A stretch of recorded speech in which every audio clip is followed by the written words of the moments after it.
మరోవైపున చూస్తే వైద్యం.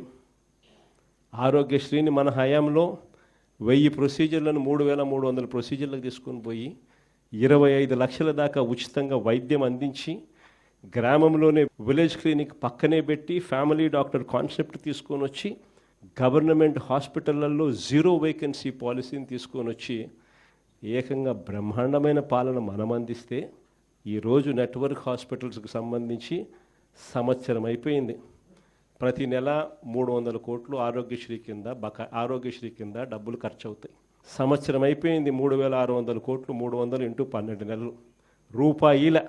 ఆరోగ్యశ్రీ హాస్పిటల్ మొత్తం, నెట్వర్క్ హాస్పిటల్స్ మొత్తం పూర్తిగా ఆరోగ్యశ్రీ పేషెంట్ను చూడడం మానేసినారు. ఈరోజు పేషెంట్కి ఏదైనా వైద్యం పరంగా ఏదైనా ఇబ్బంది వస్తే హాస్పిటల్కి పోతే ఆరోగ్యశ్రీ పేషెంట్కి అందక పేషెంట్ అప్పులు పాలైతే తప్ప వైద్యం అందని పరిస్థితిలో ఈరోజు వైద్యం పరిస్థితి.